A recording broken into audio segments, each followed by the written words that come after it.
Okay, Roger Mudfossil University going to show you where Atlantis is, and they just can't give up on this Santorini.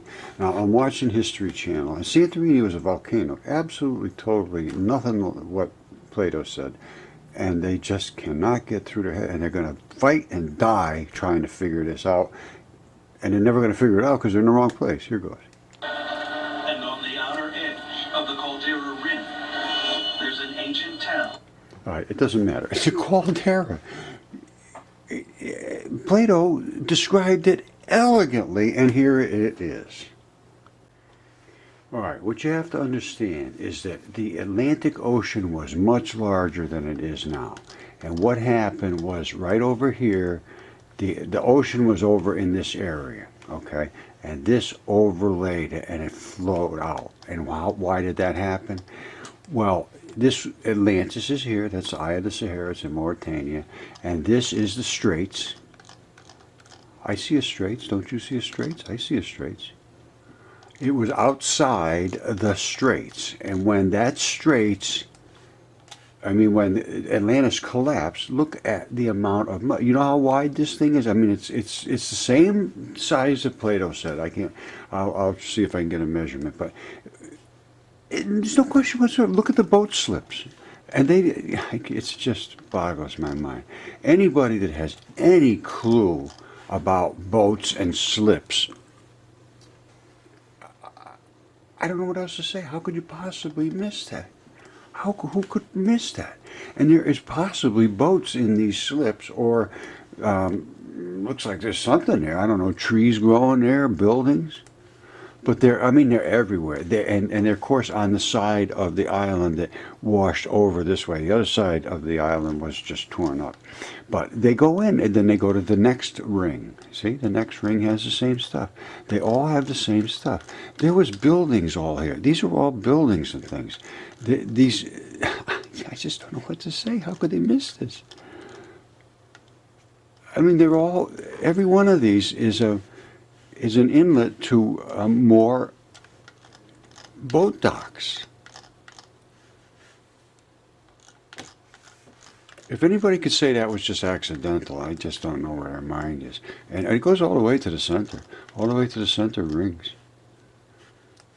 You know? And then I found buildings in here. I found all the stuff in the central. And it said they coated the walls with different metals, and that's what transition metals look like when they leach in. And I believe this was another one of their little buddies outside that area, which also was, see, because you can see all the boat little docks here too. Same thing, boat docks all the way around. This was the port of entry. Here's some more boat docks out here. All right, so that was probably some of their buddies living in there as their pilot, their protector outside. And then everything washed out here. I mean, how could you possibly miss this? How could they not understand this? And then they say, oh, there's all kinds of mud out here. It was a great, they thought it happened from offshore. Am I the only one that has eyesight? Am I the only one that understands how mud runs? They say, oh yeah, there was a gigantic offshore collapse. They're not offshore, it came right from here. And also, my friends, there is a gigantic fish right there. It's a gigantic fish. And I'm sorry, this is just the reality of our lives. And right above that gigantic fish, trying to kill it, is a gigantic dragon. And he spit out this nasty, gigantic dragon spit all over the place, which is identical to the worst, nastiest venoms, and it combusted right here and just laid havoc on this fish's fin and his back into his vital flesh right here. Now you go up here, you got Google Earth, everybody's got it now. Now let's look at the dragon. You say, oh, there can't be a dragon. Well, let's just see about that. Let me turn this around. There you go. There's my dragon. Now you see this, first of all, you see all that runoff there, that line of demarcation. That is the effluent running from decomposing dead bodies. Any coroner will see that and say, ooh, there's a decomposing dead dragon laying in the desert.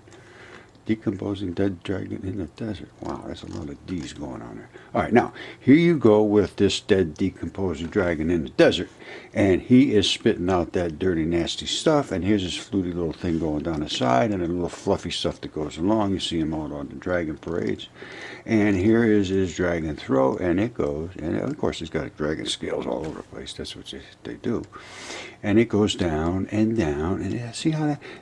They're like in little chunks, so it's good. I imagine that's to give them some flexibility, you know. Otherwise, you get all those dragon scales all locked up together. You don't have.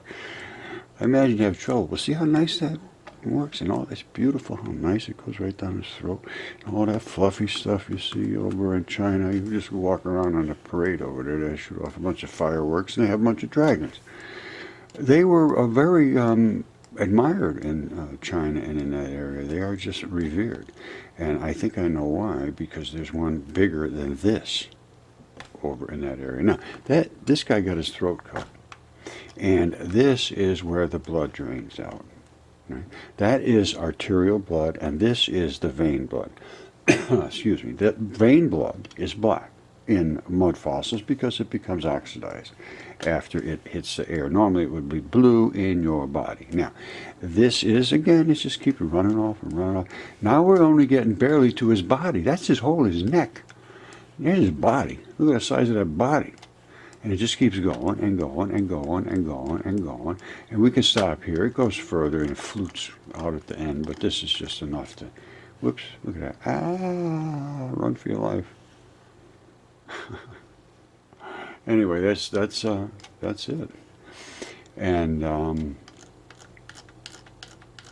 don't know what to say. The world is as strange as it's going to get.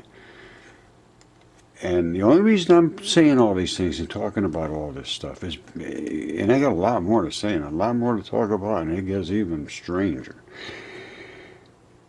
And the only reason I'm doing this is because I feel like this has become a calling, and I have a lot more to say about that makes it absolutely certain that that's what the case is.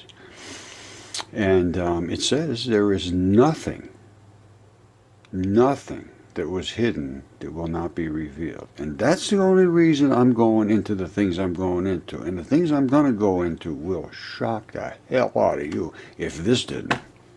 I love you. God bless you.